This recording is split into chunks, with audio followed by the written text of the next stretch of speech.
ठीक है, ओम नारायण भैया शुरू कर सकते हैं हम लोग। हाँ, सभी को प्रणाम। प्रणाम भैया। गुरुदेव माता जी एवं माँ गायत्री के शुभ सानिध्य में सभी भाइयों बहनों के समक्ष वाचन कार्य प्रारंभ कर रहे हैं। आज का शीर्षक है घर को तपोवन बनाने की जीवन साधना। सिद्धांततः गुरुदेव तपोवन में घर बनाने के पक्ष में नहीं थे। वे घर को तपोवन बनाने की प्रक्रिया पर सदा जोर देते रहे और 60 वर्ष तक उन्होंने किया भी यही। अक्सर वे कहा करते थे कि तपोवन में जाओ मत, उसे घसीट कर भीतर लाओ। उनका यह प्रतिपादन पिछले कुछ दिनों चल पड़ी इस मान्यता का निराकरण करने के लिए था कि यह संसार माया और मिथ्या है। इसे छोड़कर कहीं एकांत सुनसान में चले जाना चाहिए। स्त्री पुत्र घर परिवार भावबंधन है, इन्हें छोड़ देना चाहिए। स्त्री नरक की खान है, उससे बचना चाहिए। आज मान्यताएं आज की परिस्थिति में सर्वथा निरर्थक ही नहीं, हानिकारक थी। सो उन्होंने अपना आदर्श इस रूप में प्रस्तुत किया जिससे सिद्ध कर सकें कि घर गृहस्थ में रहकर संत का सारा प्रयोजन पूरा किया जा सकता है और आत्मिक प्रगति के चरम लक्ष्य तक बिना किसी अड़चन के पहुंचा जा सकता है। कोई समय था जब आबादी बहुत कम थी और सघन वन सर्वत्र फैले पड़े थे। इतनी सुविधा थी कि उन प्रदेशों में लगे हुए कंदमूल फलों पर वहां के निवासी का सुविधा पूर्वक निर्वाह होता रहे। गो पालन के लिए विस्तृत वन्य प्रदेश मौजूद था। कृषि करने और शाक फल उगाने की भी सुविधा थी। जीवन निर्वाह के सभी सुविधाजनक साधन उन दिनों मौजूद थे। वहां रहकर स्वाध्याय, लेखन, अन्वेषण, गुरुकुल, चिकित्सालय आदि कितने ही उपयोगी कार्य निश्चित रूप से किए जा सकते थे। प्रकृति की समीपता शारीरिक और मानसिक स्वास्थ्य की दृष्टि से भी उपयोगी रहती है। समर्थ बच्चों को घर परिवार कृषि व्यवस्था का उत्तरदायित्व उठाने देकर ढलती आयु में लोक मंगल के लिए उस समय की सुविधा तथा अभिरुचि के अनुरूप घनी आबादी से हटकर प्रकृति के सानिध्य को अपने क्रिया केंद्र बनाते थे और वानप्रस्थ अथवा सन्यासी जीवन बिताते हुए आश्रम में संघबद्ध जीवन यापन करते हुए परमार्थ प्रयोजनों में संलग्न बने रहते थे। उन दिनों यह प्रक्रिया सबके लिए सब प्रकार उपयोगी भी थी। वर्णाश्रम व्यवस्था के अनुरूप इस पद्धति से 4 आश्रमों का क्रम भी ठीक बैठ जाता था। अस्तु उस परिपाटी से व्यक्ति, समाज एवं संस्कृति का हित साधन ही होता था। आज की घर त्याग कर निकल भागने और संसार को माया मिथ्या बताकर कर्तव्य उत्तरदायित्वों को तिलांजलि देकर साधु बाबा बनने की प्रवृत्ति और प्राचीन काल की ढलती आयु में परमार्थ प्रयोजनों के लिए शांति प्रिय जीवन पद्धति को अपना लेने के उद्देश्यों में जमीन आसमान जितना अंतर है। ईश्वर का बनाया हुआ यह संसार भाव बंधन कैसे हो सकता है। नारी में आदि शक्ति की आभा चमकती है और बालकों की निर्मलता में भगवान की झांकी होती है। उन्हें पाप मूल कैसे कहा जाए। असफल, उद्विग्न और मनोविकारों से अशांत व्यक्ति को जंगल में शांति कैसे मिलेगी। एकांत तो जन कोलाहल से भी कठिन पड़ता है। स्वार्थ को सीमित करके केवल अपने ही निर्वाह तथा स्वर्ग मुक्ति की चिंता में डूबा हुआ व्यक्ति आत्म विकास और साक्षात्कार का अवसर कहाँ कहाँ पा सकता है। आज लोग जिस आधार को लेकर घर त्यागते और साधु बनते हैं उसका मूल ही गलत है। फिर सफलता कैसे मिले। अपने देश में 56 लाख व्यक्तियों का जनसमूह साधु बाबा जी बना शांति पाने अलग भगवान को ढूंढने के लिए इधर उधर भागता फिरता है। इसका निर्वाह व्यय गरीब जनता को वहन करना पड़ता है। वे अनुत्पादक जीवन जीकर राष्ट्रीय संपदा अभिवर्धन में बाधक बनते हैं। हराम की रोटी खाने से आत्महीनता और कर्मण्यता बढ़ती है। समर्थ होते हुए भी व्यक्तिगत लाभ के लिए भिक्षा मांगने की लज्जाजनक दुष्ट प्रवृत्ति को पोषण भी मिलता है। खाली दिमाग शैतान की दुकान वाले उक्ति इस प्रकार के लोगों पर लागू होती है। जो निरर्थक बैठा रहेगा और मुक्त का माल चाहेगा उसके मस्तिष्क में खुराफातें भी उठेंगी। सो यह प्रत्यक्ष दिखता भी है। यह वर्ग चुपचाप रोटी तोड़ता रहे सो भी नहीं, यह तो व्यसन भ्रांतियां मूर्ताएं फैलाता चेला मुड़ने के जाल रचता और न जाने क्या क्या कहते करते देखा जाता है। यह स्थिति गुरुदेव को सदा अखरी और उन्होंने आध्यात्म प्रेमियों को यही समझाया कि आज घर को ही तपोवन बनाने की आवश्यकता है और यदि वह ठीक ढंग से किया जा सके तो आत्म कल्याण के सारे प्रयोजन घर में ही पूरे हो सकते हैं। अपने इस कथन को उन्होंने चरितार्थ करके भी दिखाया और एक ऐसे सदगृहस्थ का स्वरूप प्रस्तुत किया जिस पर हजार गृह त्यागियों को निछावर किया जा सकता है। किसी धर्मपरायण ईश्वर भक्त या लोक सेवी को वेश बदलने की अपनी विशेषता का विज्ञापन करने की जरूरत नहीं है। वेश को मान्यता मिल जाए तो कितने ही रंगे सियार इस तरह का आवरण ओढ़कर उल्लू सीधा करते रह सकते हैं। वेश नहीं गुणों को धारण करने के पक्ष में थे वे, इसलिए उन्होंने आदि के अंत तक सामान्य नागरिकों जैसी सामान्य वेशभूषा ही प्रयोग की। वे इस युग के सर्वमान्य धार्मिक नेता थे। कई मित्र उन्हें सुझाया करते थे कि आप कुछ तो संत ब्राह्मणों जैसी रंगीन दुपट्टा जैसी पोशाक बदलते, दाढ़ी केश रखाते, जिससे आपकी धार्मिकता का परिचय लोग प्राप्त कर सकते। उन्होंने इससे सदा असहमति प्रकट की और कहा कि जनता में यह विवेक बुद्धि जागनी चाहिए कि व्यक्ति को उसके आवरण से नहीं गुण कर्म से परखें। इस विवेकशीलता को विकसित करने में कलेरों का बदलना सहायक ही नहीं बाधक ही होगा। वास्तविकता में इतनी प्रखरता होनी ही चाहिए कि वह बिना वेश के भी अपनी विशेषता प्रकट कर सके। सो उन्होंने वेश नहीं बदला, सामान्य नागरिक जैसी पोशाक ही पहनते रहे और दाढ़ी बढ़ाना तो दूर तिलक लगाने तक के लिए तैयार नहीं हुए। वे दृढ़ता पूर्वक कहते रहे कि महानता यदि वास्तविक हो तो उसका सही आवरण सज्जनों जैसी सादगी ही हो सकती है। आज की स्थिति में सन्यासी जैसी भावना वाले को भी सामान्य वेशभूषा से ही रहना चाहिए, क्योंकि उस आवरण की आड़ में इतने निरर्थक लोग छिप गए हैं कि अब सज्जन भी उसी में छिपे तो उससे न केवल बदनाम होंगे वरन आडंबरियों को भी जनता की आंखों में खटकने से बचने की आड़ मिलती रहेगी। संत का वेश बनाने से संत की वास्तविकता बढ़ाना कठिन है। सो उनका यह शिक्षण और प्रयोग रहा कि सामान्य नागरिक का सरल जीवन यापन करते हुए संत की महत्ता को घर गृहस्थी के बीच से विकसित किया जाए।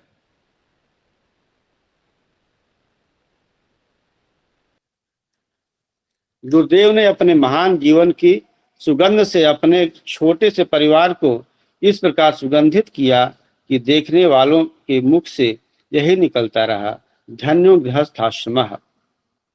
ऐसा गृहस्थ सचमुच ही धन्य है जिसमें महानता के समस्त आधार ओतप्रोत हो रहे हैं।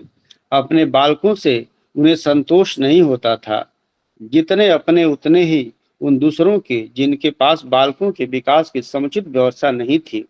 अपने और पराये का अंतर मिटाने के लिए उन्होंने सदा बाहर के बच्चों को अपने परिवार में सम्मिलित किए रहने की आवश्यकता समझी और इस बात का पूरा पूरा ध्यान रखा कि अपने और पराये के बीच स्नेह से लेकर लालन पालन तक में किसी प्रकार का भेदभाव तो उत्पन्न नहीं हो रहा है।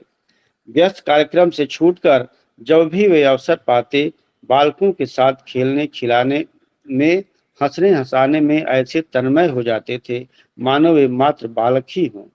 बड़ी आयु में बचपन का आनंद लेने के इन क्षणों को वे सर्वोत्तम मनोरंजन मानते थे और कहते थे कि अभागे लोग घर में इतने उत्कृष्ट स्तर का मनोरंजन साधन होते हुए भी बालकों को छोड़ न जाने कहां सिनेमा की गंदी दुर्गंध सूंघने चले जाते हैं। गृह व्यवस्था के छोटे मोटे कार्यों को अक्सर वे स्वयं करने लगते और बालकों समेत हम सबको साथ लगा लेते और बताते कि छोटे दिखने वाले कार्यों को भी यदि मनोयोग कुशलता से किया जाए तो वे कितने सुंदर बन पड़ते हैं तथा कर्ता की योग्यता का कैसा विकास होता है। झाड़ू लगाने से कपड़े धोने तक और भोजन बनाने से लेकर टूटी चीजों की मरम्मत करने तक के कामों को सुंदरता पूर्वक कैसे किया जा सकता है, यह बताने समझाने के लिए वे हम सबको साथ लेकर जब भी सुविधा होती जुट जाते।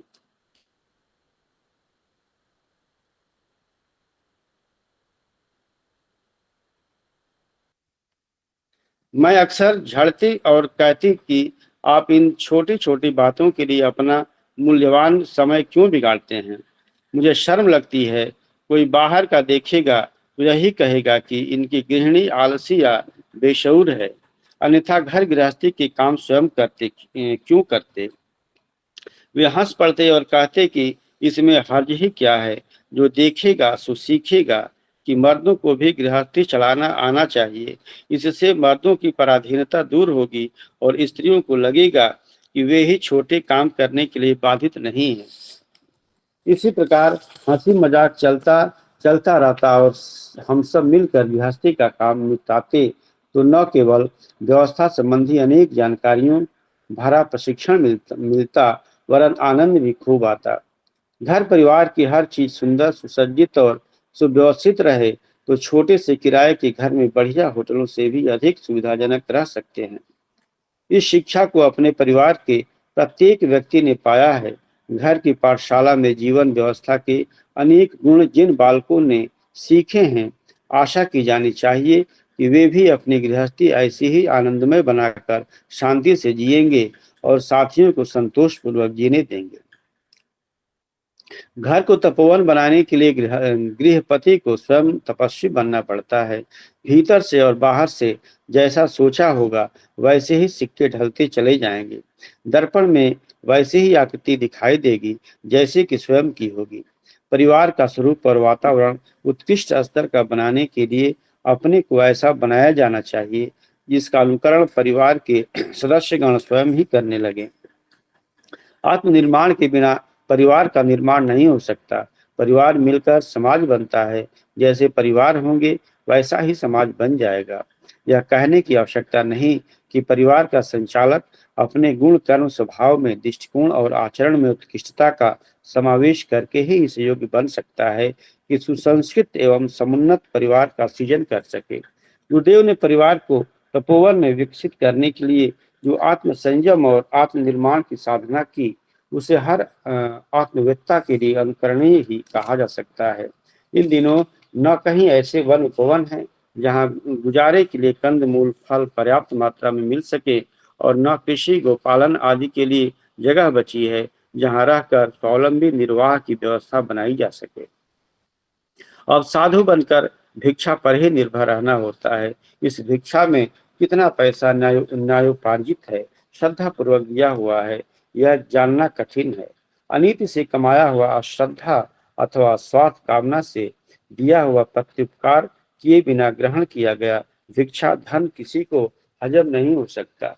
उससे केवल बुद्धि भ्रष्टि होगी और आत्मिक प्रगति के स्थान पर अधः पतन का मार्ग ही खुलेगा। भिक्षा को तो एक ऋण है जिसे चुकाए बिना निस्तारा नहीं। जो थोड़ा बहुत भजन किया जाता है इसका पुण्य उसके लिए चला जाता है जिसका अन्न खाकर जीवित रहा गया। फिर अब आपके हाथ क्या बचा? भजन का पुण्य यदि अन्नदाता ले गया तो गृह त्यागी तो दोनों ओर से मारा गया। माया मिली न राम, परिवार भी छूटा, तिरस्कार भी सहा, अभावग्रस्त जीवन जिया, इस पर भी भजन का पुण्य न मिला। इस विडंबना से चेले चेली मूलने के अतिरिक्त और क्या प्रयोजन सिद्ध हुआ? इन तथ्यों पर ध्यान देते हुए गुरुदेव स्वयं भी वैरागी की तरह और घर में तपस्वी आत्मोद्धारक की तरह जिए। उन्होंने कमल पत्र की तरह रहकर अपनी जड़ और बेल को कीचड़ में ही नहीं पड़ा रहने दिया वरन चंदन की तरह इस सारे उपवन को सुगंधित कर दिया जिसमें वे उगे। मुझ अकिंचन वल्लरी को अपनी ऊंचाई तक अपने से लपेट कर ऊंचा उठा ले जाने का श्रेय मेरे प्रयत्न को नहीं वरन उन्हीं की महिमामयी गरिमा को है। वे आरंभ से ही विरक्त हो सकते थे। उनके लिए घर और वन में क्या अंतर हो सकता था? जब जनमानस में जमे हुए भ्रम को कैसे निर्मूल किया जा सकता था जिसके अनुसार आत्मकल्याण और ईश्वर प्राप्ति के लिए गृह त्याग आवश्यक माना जाता है। इसे एक विधि विचित्रता ही कहना चाहिए कि जिस तथ्य को प्रतिपादित करने में उनका जीवन क्रम अविच्छिन्न रूप से जुड़ा रहा उसी के प्रतिकूल उन्हें इन दिनों वनगमन करना पड़ा। फिर भी उनके प्रयोजन और साधारण वैरागियों के क्रियाकलाप में जमीन आसमान का अंतर है। वे युग के अनुरूप आत्म साधना की विविध व्यवस्था खोजने गए हैं और उस अन्वेषण में प्रवृत्त हुए हैं जिसके परिणाम स्वरूप इस मार्ग पर चलने वालों में प्रचंड शक्ति उत्पन्न कर सकेंगे। आज तो अध्यात्म मात्र कथा कीर्तन दर्शन स्नान तक ही सीमित रह गया है। उन रहस्यों का तो एक प्रकार से लोप ही हो गया है, जिनके आधार पर व्यक्ति ज्ञानवान ही नहीं सामर्थ्यवान भी बनता था। जिस शक्ति के बल पर आत्मनियंत्रण और भौतिक परिवर्तन प्रस्तुत किए जा सकते हैं, उस सामर्थ्य को प्राप्त करा सकने वाली साधना पद्धति को सर्वसाधारण के सामने प्रस्तुत किया जा सका, तो ब्रह्म विद्या के पुनरुत्थान का एक महान कार्य संपन्न करने में गुरुदेव की तपश्चर्या को श्रेय मिलेगा। ऐसे महान प्रयोजनों के लिए कोई दूसरा साहसी भी अनुकरण कर सकता है। यह एक प्रकार का अपवाद हुआ। ऐसे अपवादों को छोड़कर साधारणतः यही उचित होगा कि घर को तपोवन बनाया जाए, न कि तपोवन में घर खड़े करने के उल्टे प्रयत्न में लगा जाए। गुरुदेव का उदाहरण इस दृष्टि से सर्वसाधारण के लिए बहुत ही प्रेरणाप्रद सिद्ध हो सकता है। यह सभी को प्रणाम।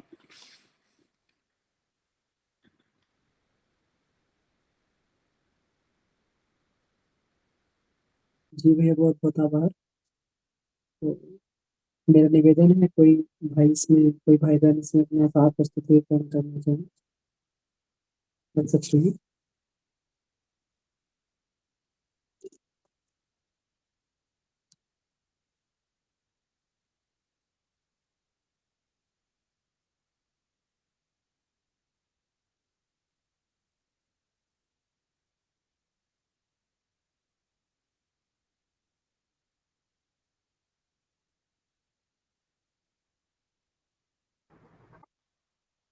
जी जी भैया। अमन भैया, आप ही इस पे थोड़ा सा अगर स्थिति में हो तो प्रस्तुत करें तो अच्छा रहेगा।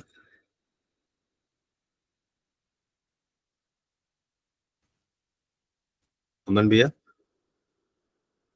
हाँ भैया, जी जी, सभी लोग इसमें थोड़ा थोड़ा सार प्रस्तुति करते हैं। तो जो मुझे इसमें तथ्य मिले हैं उन पर जो है मैं ये करता हूँ, फिर सभी लोग इसमें थोड़ा थोड़ा रखिएगा।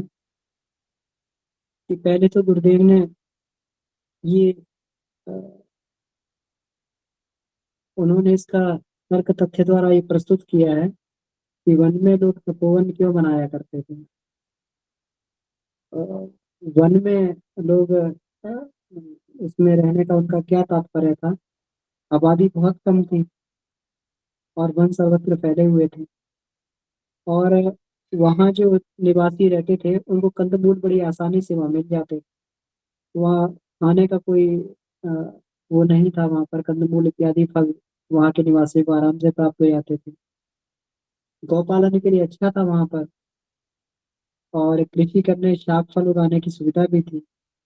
जीवन निर्वाह के सभी सुविधा साधन वहाँ मौजूद थे। तो वहाँ पे रहकर जो स्वाध्याय, लेखन, अन्वेषण, गुरुकुल चिकित्सालय आदि कितने ही उपयोगी कार्य निश्चित रूप से किए जा सकते थे। प्रकृति की समीपता शारीरिक और मानसिक स्वास्थ्य की दृष्टि से भी उपयोगी होती है। तो इस तरीके से वहाँ पर जो है पहले के समय में सारे के सारे संसाधन ऐसे विद्यमान थे कि व्यक्ति वहाँ पर रह के उच्च स्तरीय अन्वेषण वहाँ पे रह के कर सकता था। उन दिनों ये प्रक्रिया सबके लिए उपयोगी भी थी कि अ, वहाँ पर रह के वानप्रस्थी और सन्यासी जीवन को जिया जाए। वर्णाश्रम व्यवस्था के अनुरूप इस पद्धति में 4 आश्रमों का क्रम ठीक बैठ जाता था। अस्तु उस परिपाटी से व्यक्ति, समाज और संस्कृति का हित साधन ही होता था। तो पहले ये तर्क संगत था, लेकिन आज की घर त्याग कर निकलने, भागने और संसार को माया मिथ्या बताकर कर्तव्य उत्तरदायित्व को तिलांजलि देने की, साधु बाबा बनने की प्रवृत्ति में और प्राचीन काल की ढलती आयु में परमार्थ प्रयोजनों के लिए शांति प्रिय जीवन पद्धति को अपना लेने के लिए उद्देश्यों में जमीन आसमान का अंतर है। पहले व्यक्ति को आसानी से सुविधाएं वन में मिला करती थी, लेकिन आज जब स्थिति यह बन चुकी है कि वन कटते चले आ रहे हैं, और वन कटते चले आ रहे हैं, वन का अस्तित्व खतरे में पड़ा हुआ है। वहाँ इंसान का, मनुष्य का जीवन यापन तो दूर, वहाँ जानवरों का जीवन भी यापन करना कठिन हो गया, उनके भी अस्तित्व को खतरा है।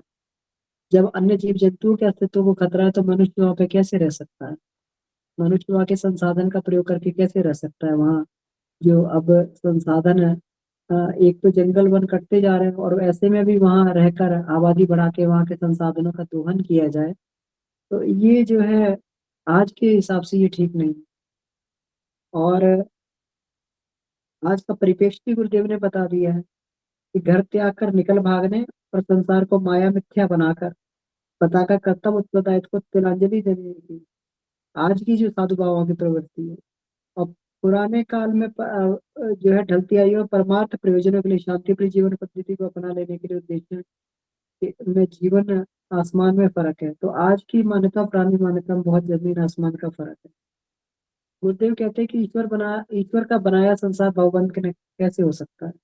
गुरुदेव कहा करते थे कि अगर ये करना है, अगर मनोविकारों को दूर करना है, अगर अपने पापों का निर्मूलन करना है, तपश्चर्या करनी है, तो गृहस्थ तो उपयुक्त स्थान है। उदाहरण दिया करते थे गुरुदेव कि व्यक्ति को अगर तैरना सीखना है तो पानी में ही तैरना सीखेगा। जहाँ पानी नहीं है वहां पे क्या तैरना सीखेगा व्यक्ति? वहां पर कैसे मालूम पड़ेगा कि पानी में वो व्यक्ति तैरेगा कि डूबेगा? तो जहां पर लोभ आकर्षण के साधन ही ना हो, तो वहां पर त्याग की भावना का परिचय कैसे होगा? त्याग की भावना की परीक्षा कैसे होगी? संन्यास की भावना की परीक्षा कैसे होगी यहाँ पर लोभ और आकर्षण के साधन ना हो? तो ग्रस्त में रह के ही एक उच्च स्तरीय तप किया जा सकता है। इसी को गुरुदेव ने इसमें प्रतिपादित भी किया है। गुरुदेव ने ये उदाहरण भी दिया कि 56 लाख लोग आज जो साधु बाबा बनकर जन समूह पर एक भार बने हुए हैं और भगवान को ढूंढने के लिए इधर उधर ढूंढते फिर रहे हैं, तो गरीब जनता को उनका बोझ भी निर्वाह करना पड़ता है। वे अनुत्पादक बनकर जीवन जीकर राष्ट्रीय संपदा संवर्धन में बाधक बनते हैं। हराम की रोटी में आत्मीयता अकर्मण्यता बढ़ती है। समर्थ होते हुए भी व्यक्तिगत लाभ उठाने के लिए भिक्षा मांगने की लज्जाजनक दुष्प्रवृत्ति को पोषण भी मिलता है इससे। पिछले समय कभी भिक्षा का एक उच्च अर्थ रहा था, लेकिन आज के समय में जो है इसको केवल पेट भरने के उद्देश्य से जो ये किया जा रहा है, तो इसको गुरुदेव ने ये कहा है कि लज्जाजनक इसको दुष्प्रवृत्ति का नाम दिया है पूज्य गुरुदेव ने। अब इसमें ये भी कहा है कि ये जो वर्ग एक विकसित हुआ है 56 लाख साधुओं का, ये चुपचाप से रोटी तोड़ता रहता तब भी ठीक था, लेकिन ये तो व्यसन की भ्रांतियां मूड मानता है फैलाने, केला मुड़ने के जाल भी रचते रहते हैं और पता नहीं क्या क्या करते हुए देखे जाते हैं। तो यह स्थिति गुरुदेव को सदा करी। उन्होंने आध्यात्मिक प्रेमियों को यही समझाया कि आज घर को ही तपोवन बनाने की आवश्यकता है। तपोवन में घर बनाने की अपेक्षा घर को ही तपोवन बनाने की आवश्यकता है। उन्होंने कहा, गुरुदेव हमेशा वेश नहीं गुणों को धारण करने के पक्ष में थे। कई लोग उन्हें ये कहते थे, कई उनके मित्र कहते थे कि आप अपनी दाढ़ी बढ़ा लीजिए, संत ब्राह्मणों की तरह से रंगीन दुपट्टा, पोशाक इत्यादि आप पहने। तो गुरुदेव हमेशा जो है कम से कम इससे हाँ, और कहते थे इससे आपकी धार्मिकता का परिचय लोगों को मिलेगा। तो गुरुदेव ने कितना इसमें तार्किक उत्तर देते थे, हमेशा अपनी असहमति प्रकट की और कहा कि जनता में ये विवेक बुद्धि जगनी चाहिए कि व्यक्ति को उसके आवरण से नहीं गुण कर्म से परखे। पुराने कार्यकर्ता जो लोग हैं जो उस समय गुरुदेव के समय में जुड़े हुए थे, वो बताते हैं कि जब पहली बार गुरुदेव से मिले तो वो गुरुदेव को पहचान भी ना पाए। यही वास्तव में वो सिद्ध संत है जिसके बारे में कहा गया है।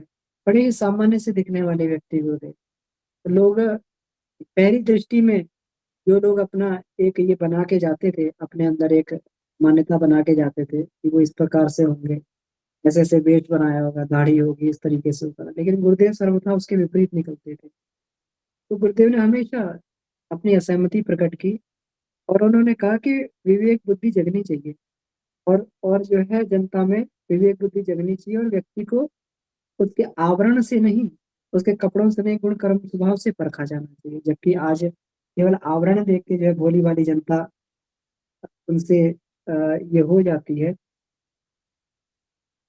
उनके प्रति अपनी श्रद्धा को विकसित कर लेती है। तो गुरुदेव ने कहा कि गुण कर्म स्वभाव को परखा जाना चाहिए और वास्तविकता में इतनी प्रखरता होनी चाहिए कि वह बिना वेश के भी अपनी विशेषता प्रकट कर सके। तो उन्होंने वेश नहीं बदला, सामान्य नागरिक जैसी पोशाक ही पहनते रहे। दाढ़ी बढ़ाना तो दूर, तिलक लगाने के लिए भी तैयार। आज की स्थिति में आज की स्थिति में सन्यासी जैसी भावना वाले को भी सामान्य वेशभूषा में ही रहना चाहिए। उन्होंने हिदायत भी दी, इसलिए कभी किसी को जो है वैसा कपड़ा या फिर वैसा उस तरीके का वेश बनाने के लिए उन्होंने कभी नहीं कहा। संत का वेश बनाने में संत की वास्तविकता बढ़ाना कठिन है। तो वास्तव में जो संत की वास्तविकता है वो बढ़ाना कठिन है। और वेश तो कोई भी आसानी से बना लेता है। तो उनका शिक्षण और प्रयोग रहा कि सामान्य नागरिक का सरल जीवन यापन करते हुए संत की महत्ता को घर गृहस्थी के बीच में विकसित किया जाए।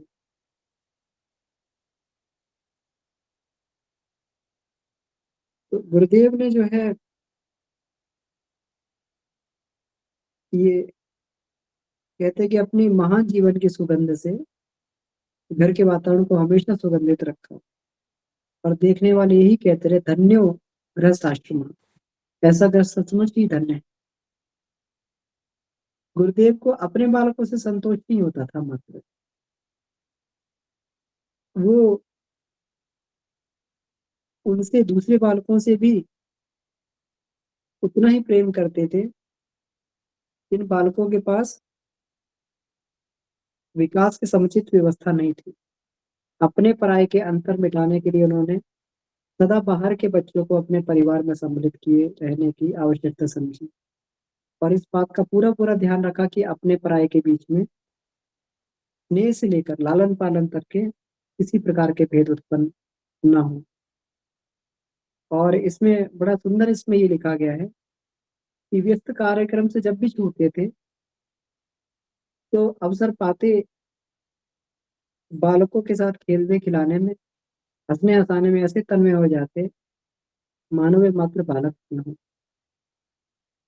यहाँ कितनी बड़ी बात कहते हैं वो, कि वो कहते थे कि अभागे लोग घर में इतने उत्कृष्ट स्तर का साधन होते हुए भी बालकों को छोड़ न जाने कहाँ सिनेमा की गंदी दुर्गंध ढूंढने चले जाते।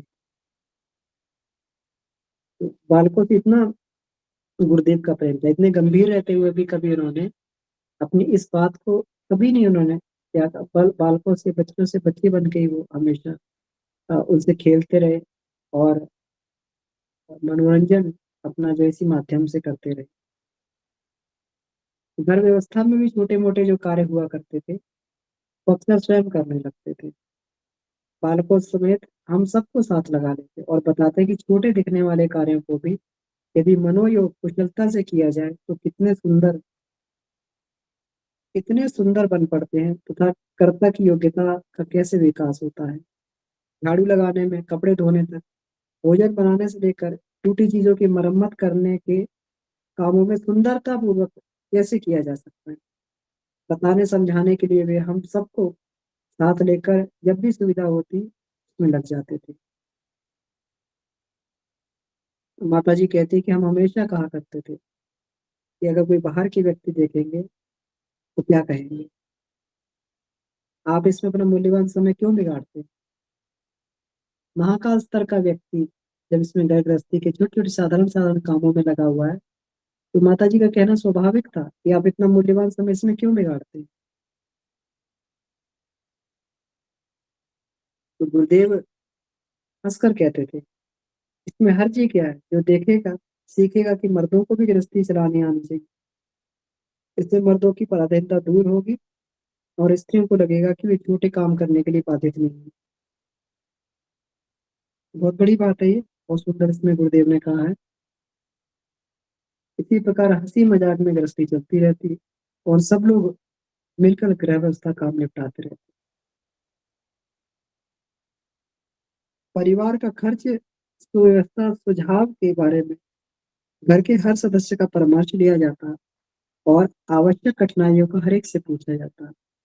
जितना जिसका निराकरण संभव था उतना ये किया जाता। तो इस तरीके से गुरुदेव जो है ये रहते भी परिवार के हर एक सदस्यों का ध्यान रखते थे।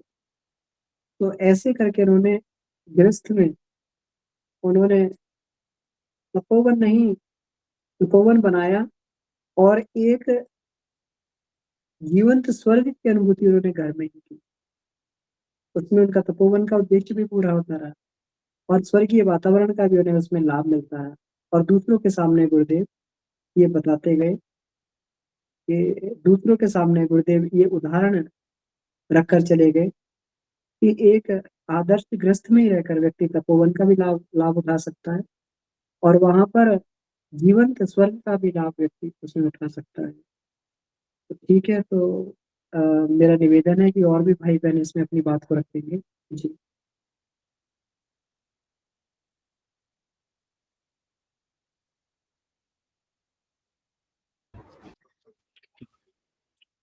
अमन भैया बहुत बहुत आभार आज के धन्यवाद भैया। प्रस्तुतिकरण के लिए। और अभी जो हम लोग प्रकरण पढ़ रहे हैं भैया दृष्टा के जीवन दर्शन में, ये वंदनीय माता जी द्वारा सब लिखा गया है गुरु जी के जब वो वन गए तप साधना के लिए। और हम लोग देखें भैया कि पिछले भी उसमें कक्षा में बात ये आई थी कि गुरुजी एक तरफ तो ये भी कह रहे हैं कि हमें गृहस्थ को ही तपोवन बनाना है, हमें तपोवन में जाके अपनी गृहस्थी नहीं बसानी या तपोवन नहीं में नहीं जाना है। तो उसको एक तरह से पलायन की तरह गुरुजी ने इसको कहा कि ये पलायनवादी दृष्टिकोण है कि आदमी केवल अपने ही निहित स्वार्थ के लिए, अपने ही आत्म कल्याण तक के लिए सीमित रह के, और वो भी ऐसा नहीं कि वो प्राप्त होगा, लेकिन उससे भी ऊपर हमें जाने के लिए वो प्रेरित कर रहे हैं। और उसके लिए उन्होंने पिछले कुछ उसमें माता जी की बात भी आई थी कि आपको किसी पुरस्चरण या इन सब चीजों में फंसने की जरूरत नहीं है। आप अपनी जो है उपासना, नियमित उपासना के साथ साथ स्वाध्याय और लोक कल्याण में अपना समय लगाइए। उस उनको विकसित करने में क्या किया जा सकता है उस पर कार्य करिए। आपको जो जो भी अर्जित होता एक पुरस्चरण या ऐसी साधना करके, वो मैं आपके लिए कर दूंगा। वो इतनी मतलब स्पष्टता से इस बात को गुरुजी रखते हैं भैया। और वही चीज आगे भी आती जा रही है। उदाहरण तौर पे भी आज माता जी के कि खुद जा रहे हैं लेकिन औरों की तरह नहीं है। वो बहुत लोग जाता है लेकिन उनकी तरह नहीं। ये लोक कल्याण के लिए या फिर जो उनके साथ लगने वाले हैं उनके लिए जो शक्ति अर्जित चाहिए वो उसके लिए। और दूसरा भी मैं देखा कि नए वाली किताब में कुछ चीजें भी जो है हट गई थी, पुराने वाले में तो और भी विस्तृत है। उनको लग रहा है कि 4-5 पैराग्राफ पूरी तरह से नहीं है। जब भैया वाचन कर रहे थे तो खोजना पड़ गया था। तो बहुत ही बढ़िया आज भैया एक दृष्टा का जीवन दर्शन तो हमारे लिए हफ्ते में जो एक दिन होता है बहुत ही बढ़िया रहता ही है। हम सबको एक तरह से उसका इंतजार रहता है क्योंकि हमारी 6 दिन की जो चेतन अचेतन मन की कक्षा रहती है उस सिद्धांतिक पक्ष का एक व्यवहारिक स्वरूप हम लोग देख पाते हैं गुरुजी के आचरण से, उनके बारे में जान के। तो और भी दीदी भैया सभी लोगों से अनुरोध है कि अपनी अपनी थोड़ी थोड़ी बात, क्योंकि हर किसी को कुछ ना कुछ चीजें ऐसी रहती हैं जो कहा जा सकता है, हम शेयर कर सकते हैं। और जब हम चर्चा में आते हैं तो चीजें और भी स्पष्टता होती है और आनंद आता है उस विषय को लेके। और दृढ़ता आती है कि हम कहाँ कार्य कर सकते हैं, कहाँ कौन सी चीज हमसे छूट रही है। क्योंकि हम सब जो है गृहस्थ में ही है। और मैं बचपन से एक स्टिकर कई जगह देखा हूँ कि गृहस्थ एक तपोवन है। और उसको कैसे तो पूरा उस पे आज एक विषय रहा है। तो सभी लोग इसमें सम्मिलित हों, सभी लोगों से अनुरोध है जी। जी प्रसून भैया, अमन भैया को प्रणाम, सभी साधक को। भैया जी भैया इसमें प्रणाम। एक चीज ये भैया भैया इसमें एक्चुअली हमको थोड़ा सा गुरुदेव ने जो लिखा है, जो मुझे भी कभी कभी जब हम देश में मैंने धरती वाला जो पीला वस्त्र पहनते तो मुझे भी कभी डर लगता है।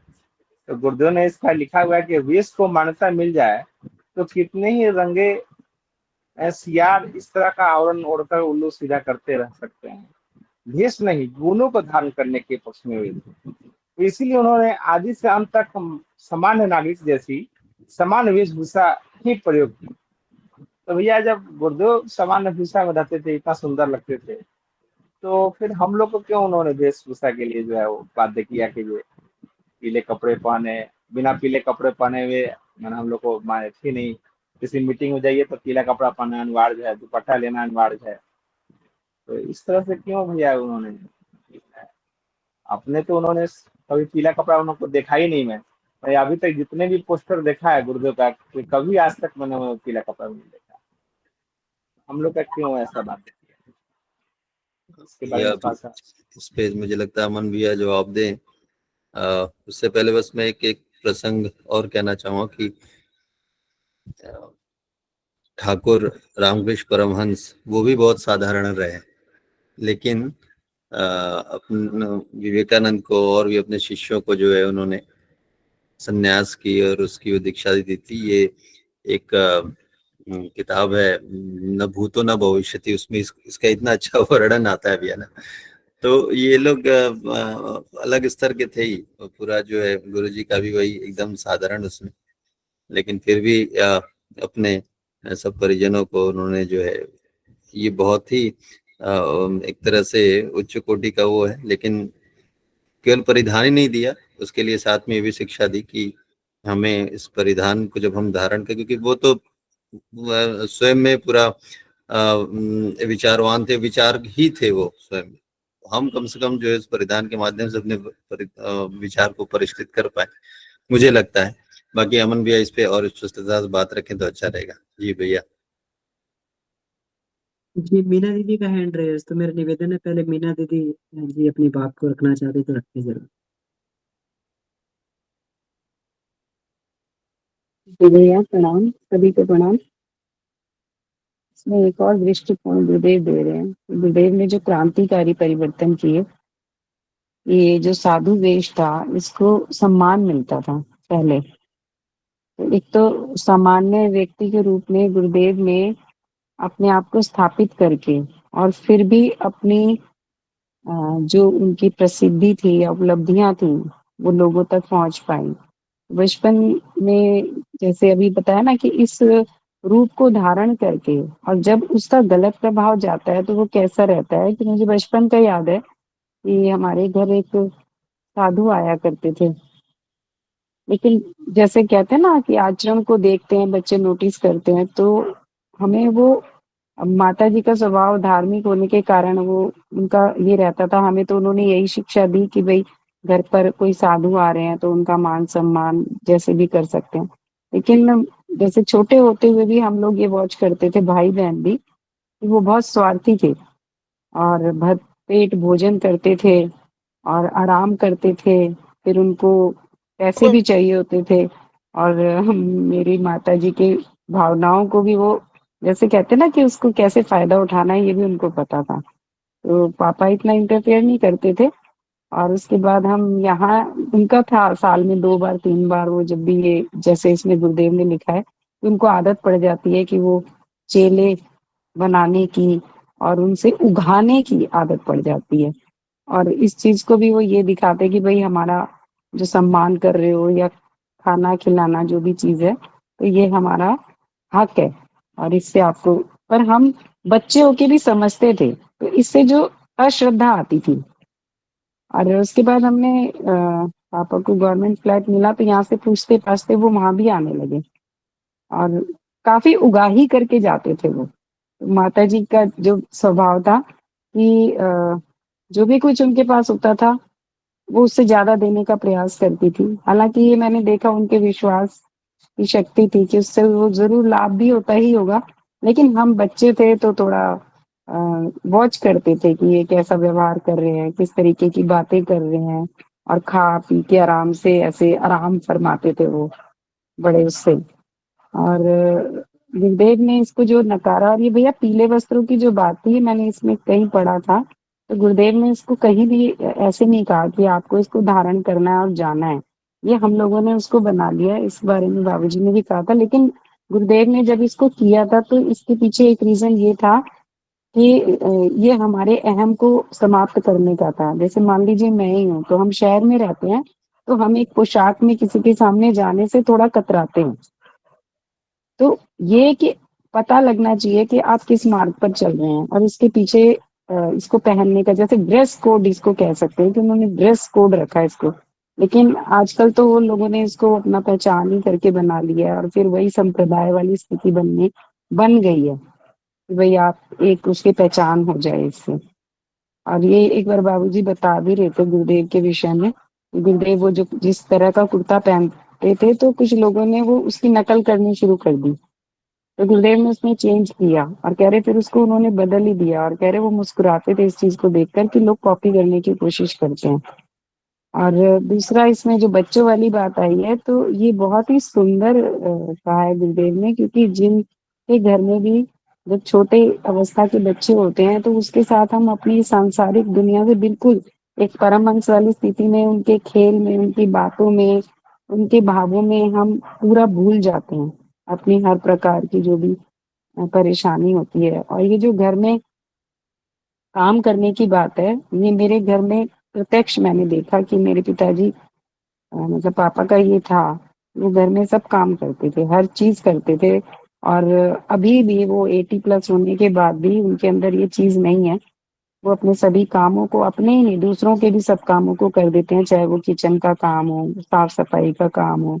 और यहाँ उस समय हम एक जहाँ हमारा घर है, तो आसपास थोड़े लोग इस तरह के नहीं थे, तो किराएदार रह रहे हैं वहां पे, लेकिन और वो गली में भी जाके सफाई कराते हैं।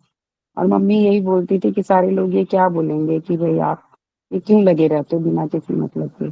कहते अरे गंदा हो गया, क्या हो गया।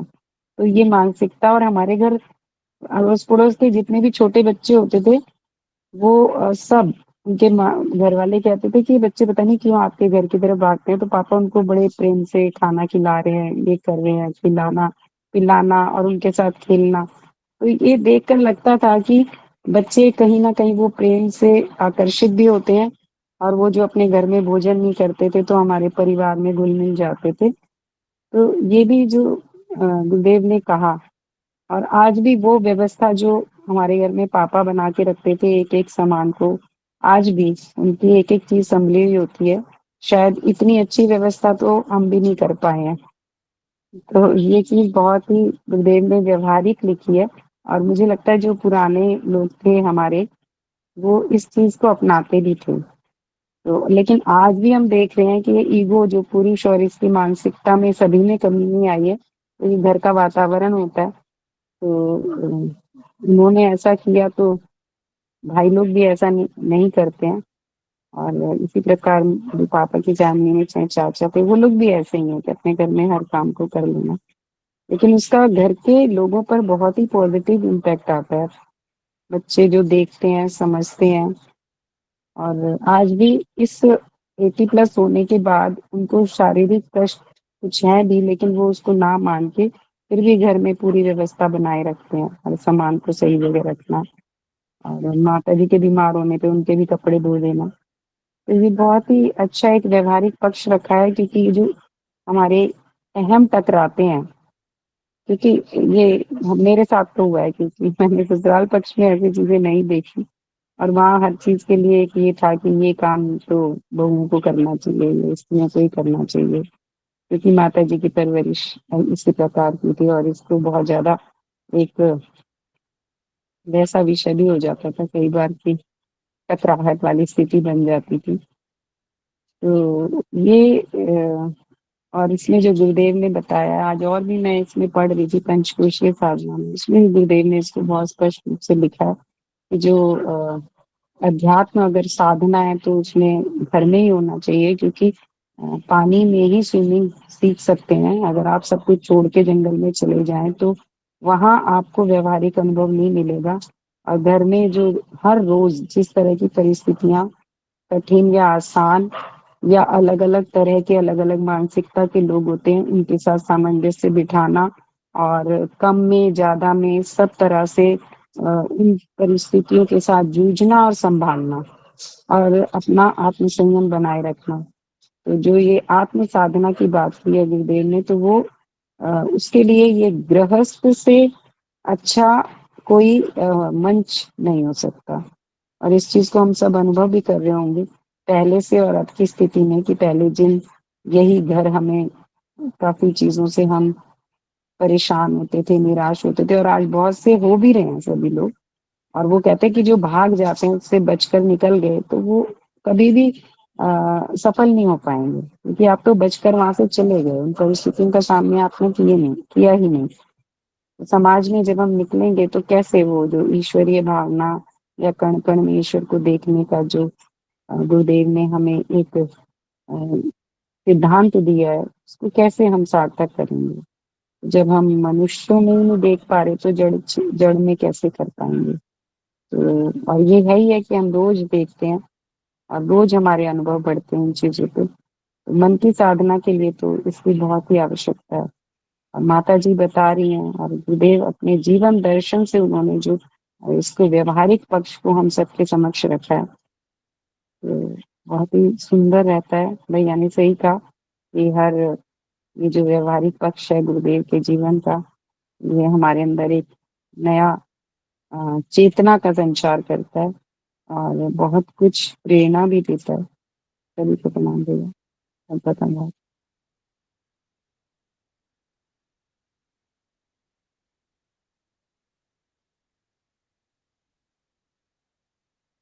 जी बहुत सुंदर दीदी, आपने जो ये अपने वास्तविक अनुभव आपने ये रखा है इस परिप्रेक्ष्य में, ये बहुत ही बढ़िया है।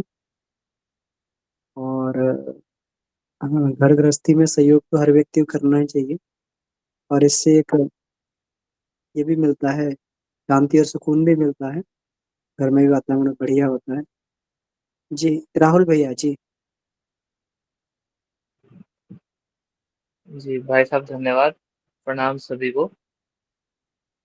आज का बड़ा अच्छा रहा युग दृष्टा का जीवन दर्शन में। गृहस्थ एक तपोवन के रूप में गुरुदेव ने कहा है, जिसमें संयम, सेवा और सहिष्णुता की साधना करनी पड़ती है। गुरुदेव के साहित्य में कहीं पढ़ा था कि गृहस्थ में रहकर साधना करना ऐसा है जैसे सुरक्षित किले में रह करके युद्ध करना, और सन्यासी होकर के साधना करना ऐसा है जैसे खुले मैदान में युद्ध करना। तो वहाँ खतरे तो बहुत ज्यादा हैं, आज के समय में तो और भी ज्यादा हैं, क्योंकि सन्यासी को भी वे सभी व्यवस्थाएं करनी पड़ती हैं जो गृहस्थ के लिए आवश्यक हैं। शरीर में रोग उनको भी होता है, दवा उनको भी लेनी पड़ती है, सर छिपाने के लिए छत भी चाहिए। तो इन सब व्यवस्थाओं का भार जो है अन्यों से मांग करके या अन्य के द्वारा दी हुई दान पे ही निर्भर हो जाता है व्यक्ति। तो गुरुदेव ने यही बताया है कि गृहस्थ को किस तरीके से हम लोग अपनी साधना स्थली बना सकते हैं। और साधना का तो मतलब ही है अपने साथ में ही युद्ध, ना। तो उस युद्ध में जो विभिन्न प्रकार के कुसंस्कार हमारे अंतस में जमे हुए हैं, उनको हराने के लिए गृहस्थ ही उपयुक्त स्थान है। उसे कैसे सही तरीके से संचालित किया जाए, इस संबंध में गुरुदेव ने छोटे छोटे बहुत सुंदर सूत्र दिए हैं, जिनको हम भी अपने जीवन में अपनाने का प्रयास कर रहे हैं। आमतौर पे जब कोई अगर मेरे भी कुछ मित्र हैं जो सन्यासी भी हैं, उनसे कभी वार्ता भी चलती है, तो वो लोग अक्सर कहते हैं कि यार आप लोग गृहस्थ हो, आप लोग हमारे से बढ़िया है। मतलब उनका वो अपने अनुभव के आधार पर वो बताते हैं, कहते हैं कि यार आप लोग बहुत अच्छे हो, क्योंकि ये सब काम तो हमें भी पूरे दिन आश्रम में रह करके कार्य करने पड़ते हैं, तो इससे अच्छा तो हम नौकरी कर लेते कहीं पे। और दूसरी बात, जब कोई भोगों का एक प्रबल वेग जब उठता है किसी भी प्रकार के, मान लिया किसी को मिठाई खाने की इच्छा हुई, तो एक सन्यासी अपने मन को मार करके स्वयं एक असहाय बनने की भावना उसके अंदर घर कर जाती है कि यार मैं कितना असहाय हो गया यहाँ पर आकर के, इससे बढ़िया मैं गृहस्थ गृहस्थ में क्या है कि किसी प्रकार की अगर कोई भोग की इच्छा है तो धर्म पूर्वक उसको अपने परिवार के साथ भगवान का प्रसाद मान करके हम लोग उसका उपयोग कर सकते हैं। तो उससे मन जो है एक खुले रूप में विकसित होता है। तो ये एक बहुत अच्छा अवसर मिला है जो गुरुदेव के निर्देशों को, अनुशासनों को और मार्गदर्शन में हमें साधना करने का अवसर मिल रहा है। तो आपका सभी का बहुत बहुत धन्यवाद, प्रणाम। जी भैया, बहुत सुंदर उदाहरण आपने दिया। ये जो सन्यासी के जीवन में कठिनाइयां होती हैं, गुरुदेव ने बहुत जगह इसको लिखा भी है कि आज वर्तमान सन्यासियों के जीवन में बहुत सारी कठिनाइयां हैं। तो कम से कम गृहस्थ उन जीवन उन सब कठिनाइयों से बचा रहता है और उन कठिनाइयों से बचकर उसको भरपूर अवसर भी मिलते हैं घर में अपने आत्मिक विकास के लिए, आत्मिक परिष्कार के लिए, आत्मशोधन के लिए, निर्माण के लिए, विकास के लिए उसको अवसर मिलते भी रहते हैं। भैया आज और एक मैंने एक चीज एक और पढ़ी, गुरुदेव ने ये भी कहा है कि जो युग अनुसार परिवर्तन होते रहे हैं, जैसे तत्वों की बात की है कि त्रेता में कौन सा तत्व प्रधान था, और आज के इसके लिए उन्होंने एक और चीज कही है कि ये जो पहले था कि गायों का दूध और ये सात्विक भोजन पहले बहुत आसानी से था, उपलब्धता थी उसकी, और वो सरल पड़ता था प्राप्त करना। तो आज उन्होंने उसको कहा है कि ये तो आज उसमें आ रहा है लग्जरी में। इसका वर्णन किया है गुरुदेव ने पंचकोशीय साधना में, ये पीछे उन्होंने दे रखा है इसके विषय में कि भाई कैसे ये युगानुकूल साधनाओं के लिए पंचकोशीय साधनाओं के विषय में बात कर रहे हैं गुरुदेव। तो उसमें बता रहे हैं, कह रहे अगर आज आप करेंगे तो एक गाय को पालना इतना महंगा हो गया है, तो यदि आप गाय के दूध पर साधना करना चाहते हैं तो वो आज के युग के अनुकूल ही नहीं है। तो साधनाओं का जो परिवर्तन उसमें ये वेशभूषा का और इसका भी आ रहा है कि भाई हमें एक सामान्य गृहस्थ के रूप में ही अपने आप को स्थापित करना पड़ेगा। और ये एक चीज और कही है कि ये जो कलयुग होता है इसमें प्रकृति बुढ़ापा है, ये प्रकृति का, तो अशक्ति आ जाती है उसमें। तो जो पहले की साधनाएं थी तो उनको आज के युग में करना सार्थक नहीं है किसी भी तरीके से। तो वो वाला अब इसको जैसे है कि पृथ्वी तत्व की प्रधानता के कारण उन्होंने लिखा है कि शरीर में जिसके बल होगा उसी की सामर्थ्य मानी जाएगी। तो ये कहा था, ये जो मैं कहा कि गव्य कल्प का, उन्होंने इसको मना ही कर दिया कि आज के युग में तो वो साधनाएं सार्थक ही नहीं हो सकती। जैसे मैं इस विषय पर काफी समय से सोच रही थी, ये हम तो गाय का दूध ही उपलब्ध नहीं हो सकता है। तो वही है कि जो चीज उपलब्ध नहीं है तो आप उस पर नहीं चल सकते, उसको जन सामान्य के लिए नहीं है। तो वही कहा उन्होंने कि जो उपलब्ध है और एक औसत जीवन जीने के वाले आदमी के लिए जो आसानी से मिल जाए तो उन पर साधनाएं होनी चाहिए। गुरुदेव ने क्रांतिकारी परिवर्तन किए क्योंकि कोई सामान्य व्यक्ति कर नहीं सकता। उन्होंने अपने आप को, हम तो जान ही रहे हैं कि गुरुदेव महाकाल हैं, तो किस तरह से उन्होंने पूरे युग परिवर्तन में अपने आप को पूरा एकदम से बदलाव किया है। क्योंकि साधु के वेश में आज आप जिनको भी देख रहे हैं वो सिर्फ एक दिखावा ही है, ये तो छल ही चल रहा है, ये तो सभी समझ रहे हैं। जी भैया।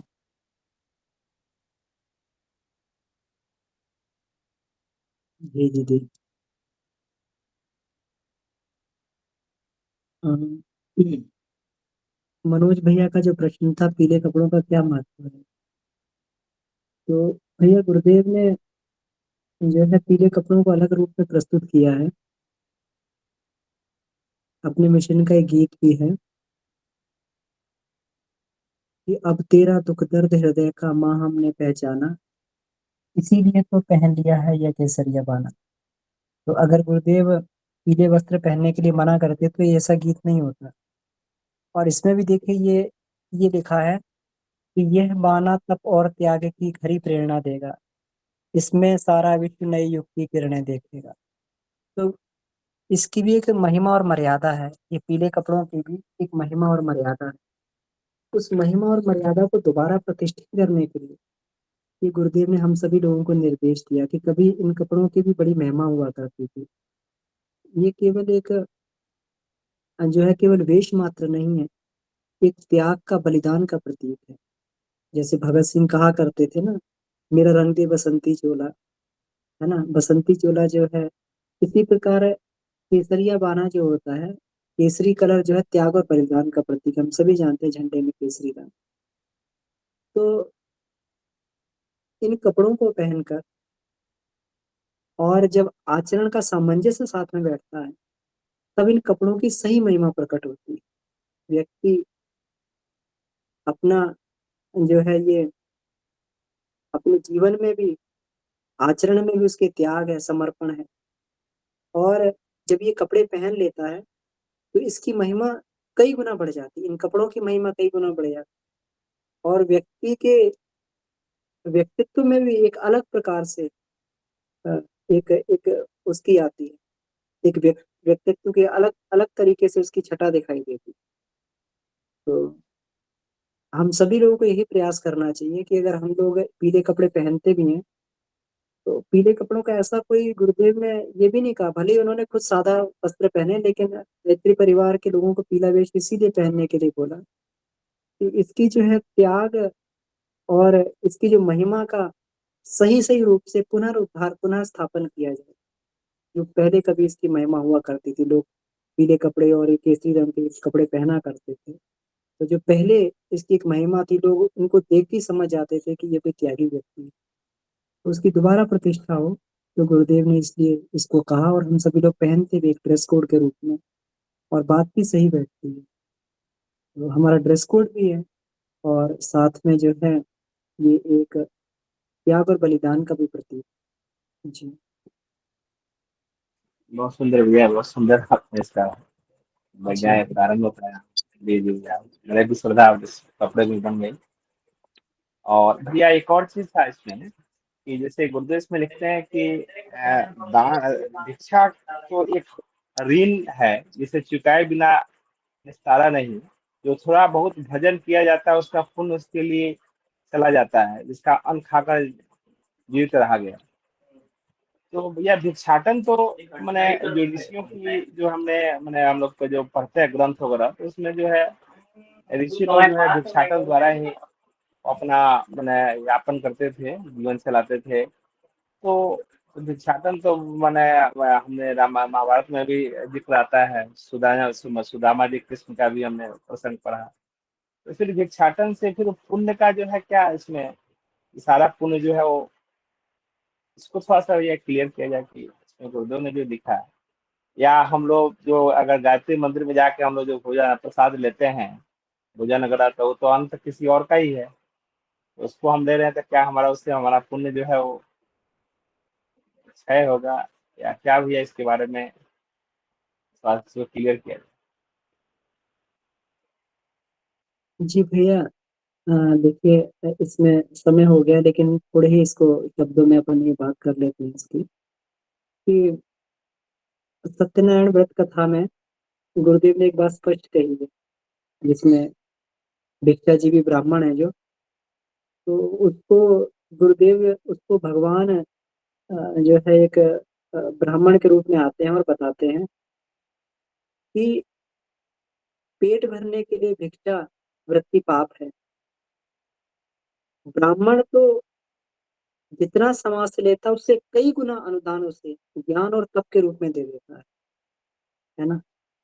तो अब मान लीजिए कि उसमें ये बात ठीक है कि किसी का भोजन हम करेंगे तो पुण्य हमें देना पड़ेगा, और देना भी पड़ता है, लेकिन अगर कई गुना उससे अधिक हमने उसको दे दिया, है ना, जिसके लिए अब हमारे पास पुण्य ही थोड़ा सा है, और उसको भी चुका लिया, तो फिर हम नेगेटिव में आ ही जाएंगे, है ना। लेकिन पुण्य हमने बहुत सारा संचित किया हुआ है ना। तो जी जी। उसमें जो है अगर ये हो भी जाता है, अगर किसी को दे भी दिया जाता है, तो ये होता नहीं है। वैसे गुरुदेव ने तो इसके लिए कार्यक्रमों वगैरह में जो यज्ञ वगैरह होते तो उसमें कड़ा प्रतिबंध लगाया था, कोई कहीं पर जाके भोजन नहीं करेगा। लेकिन ये जो पहले वाली जो वृत्ति हुआ करती थी भिक्षाटन इत्यादि, उसके बदले में कई गुना अनुदान जो है, जो ऋषि लोग थे कई गुना अनुदान समाज को दिया करते थे। कई गुना अनुदान जो है ब्राह्मण जो है ज्ञान के रूप में, तपश्चर्या के रूप में जो है ये समाज को देते थे। तो वहां पर फिर उनका पुण्य क्षय नहीं होता था भाई। जी जी भैया। जी, ठीक है, तो हमें लग रहा है समय भी हो गया है, तो प्रसून भैया से कभी हम लोग सुनेंगे भिक्षाटन के बारे में। भैया का बहुत अच्छा अनुभव है इसमें। तो अभी समय हो गया है, तो फिर जो है पुनः इसकी हम लोग चर्चा करेंगे। तो मुझे लगता है कि क्लास को यहीं इसको विराम दिया जा सकता है। जी प्रसून भैया।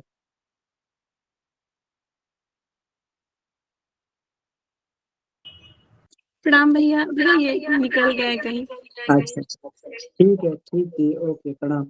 तो चलिए हम लोग इसी के साथ में, जी भाई साहब प्रणाम। तो इसी के साथ में हम लोग आज की कक्षा वहीं समाप्त करते हैं, और सभी को बहुत बहुत आभार कक्षा में जुड़ने के लिए और अपना बहुत सुंदर इसमें जो चर्चा के लिए। आइए शांति पाठ करें। परम पूज्य गुरुदेव का जो ये संदेश है, ये हमारे अचेतन का हिस्सा बने, हमारे जीवन का हिस्सा बन जाए, ऐसी प्रार्थना हमसे करते हुए शांति पाठ करते हैं। ओ शांति शांति शांति।